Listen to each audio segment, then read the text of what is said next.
Hi you guys, my name is Jennifer.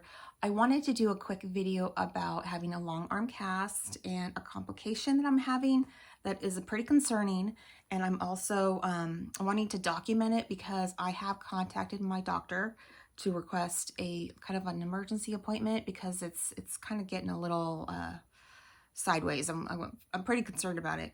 So to back up, almost 4 weeks ago, just shy of 4 weeks ago, my dog actually bit me, and she bit me right like this. And it's not this dog. I don't know if you could see my black lab is sitting there. It's not that dog that bit me. But it when she bit me, and you could see the whole story about that on the past video that I posted on this channel, so you can look at that if you'd like. But so she bit me right here, and it broke the ulna in two places, but one of them was a solid break, and the bone actually kind of went into like a peak shape, so it was out of alignment by like 30 degrees or something. So I definitely had deformity from the break. So I went to the urgent care. That was too big of a case for them, so they sent me to the emergency room where they put me into a splint. So I was in a splint for 10 days because to basically give my arm time to for the swelling to reduce. Well, in that time period, in that 10 days, this dog here, Raven, actually bumped my elbow while I was in the splint, and it hurt like heck. I knew something had happened. I didn't know that it was actually a good thing. She actually popped the bone back in place, and so she avoided it. Her assistance helped me avoid surgery, but and that gave the doctor the opportunity to be able to go straight and put the full arm cast on. Now, I had already had swelling in my fingers and stiffness in my fingers and my thumb, but it's really escalated since having the, and actually I have it itch right there, but it has definitely escalated. And one of the first symptoms that I noticed, because, you know, with a forearm injury, especially a crush injury, they're always worried about compartment syndrome. And so when I got home, I was kind of like in tune to kind of how I was feeling, but some things, you know, they just didn't quite fit what I thought compartment syndrome would really be. And so I wanted to talk about it because as of right now, I don't know what's happening with my hand. I don't think it's compartment syndrome. I think maybe my cast is on too tight. That's my theory at this point, but I will definitely do a follow-up video, so watch for that with the conclusion of like basically what happens with this.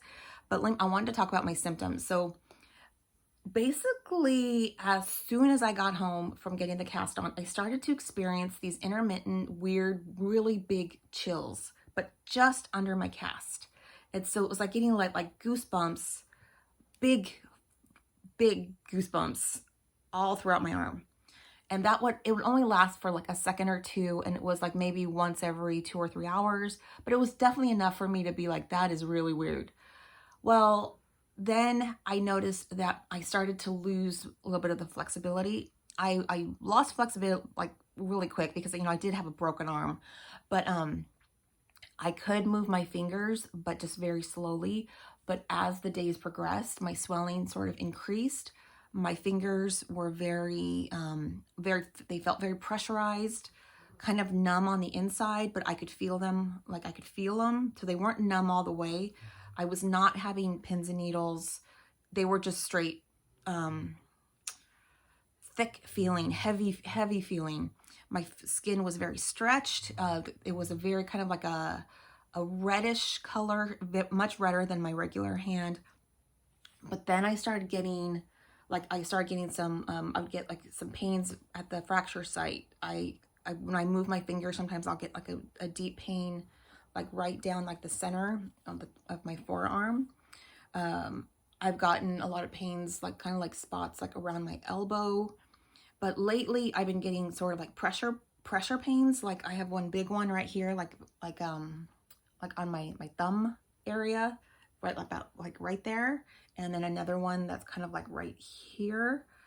But I've been getting a lot of everything I'm talking about is kind of intermittent.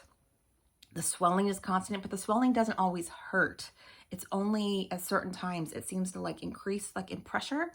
But I get a burning sensation like here. I've gotten it down here. what typically will happen is in the morning, I have a little bit more flexibility, and as the day progresses, my flexibility decreases. But what has happened in the past couple days that has led me to call the doctor and actually asked to come in, because I had contacted my doctor's office a week ago, letting them know I was having swelling, lack of movement in my hand, my flexibility was decreasing. And what she responded was, because my concern was compartment syndrome, but what she responded in was that is typically a very painful condition. And I would more classify this as being extremely uncomfortable. So discomfort and pain, you know, slippery slope. I tend to have a high tolerance for pain because I do have some chronic conditions so I kind of am used to kind of enduring pain. So maybe my concept of pain is different. It takes a lot of pain for me to actually call it pain. But something has changed, and I'm more worried about it. I'm definitely having more of that pressure point pain, like on my hand, but the color of my hand has changed. So let me show you. So it's kind of hard to tell like in the video, but there's a little bit of like a yellowish tone to my hand now. It's no longer red. Now it's like kind of like a pale like yellow. And it's, you can see how swollen it is. It's very tight. My thumb, I don't know if you could see, but that's me moving my thumb. And let me show you, this is how much I can move my hand right now. It's actually more than I could move it an hour ago, to be honest. But it's, I'm having a lot of burning in my hand itself. Like the palm of my hand is sort of like burning. I'm having burning like on the back of my hand, around my wrist area. So I just want to get it checked out. But what my going thought is that my cast is just too tight. That's what I'm thinking, because if this is compartment syndrome, then it's too late. But what compartment syndrome does is it causes like muscle death or something. So I don't think that's happening, because I think that would hurt more. And I think that it would affect me. I think it would affect me more. But today I'm starting to get like full body chills, which is another thing that's kind of very concerning.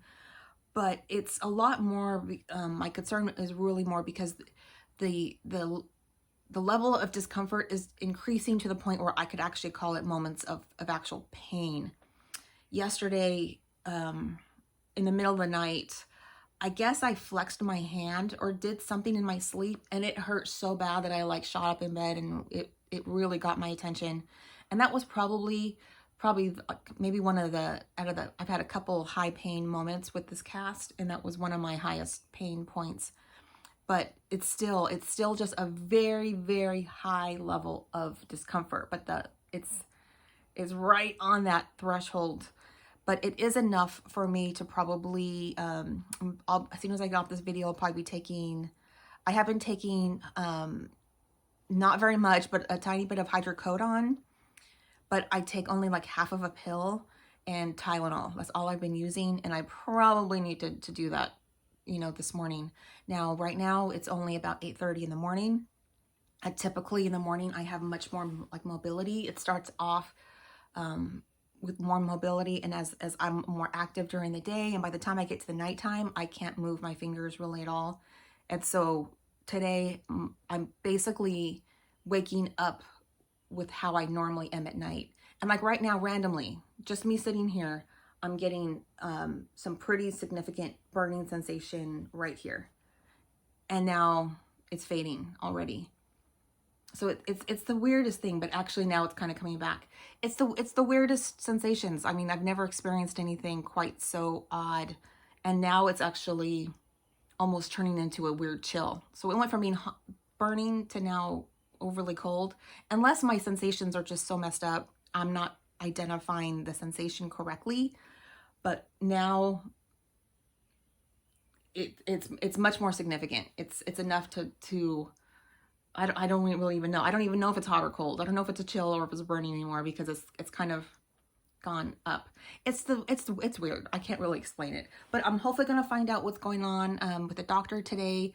If you're having any of these symptoms, I very much recommend that you contact your doctor, at least run it by them, because I did see that there's certain things they could do. Like if the cast is too tight, they could either replace the cast, or they could do a thing where they cut down the edge and then just wrap it in ace bandage, so it works more like a splint. But yeah, it's definitely not something to sit on, and I kind of regret waiting this long. But I was really just trying to wait. My appointment is just Monday. Today's Thursday. My appointment is on Monday to see the doctor anyway. I was really just trying to wait it out, but I don't think that was probably a good idea. So I don't recommend that anybody else do that. Don't wait. Call your doctor. So that's where I'm at right now. Once again, this is like the comparison.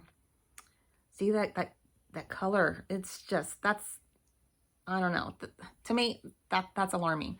And the fact is that I can't move my hand. I have not used my hand in any way since the dog bite. I haven't held a piece of paper. I haven't used it I have not been able to use it at all, like zero use of my right hand. And I do work in an office where I type a lot, so definitely concerning.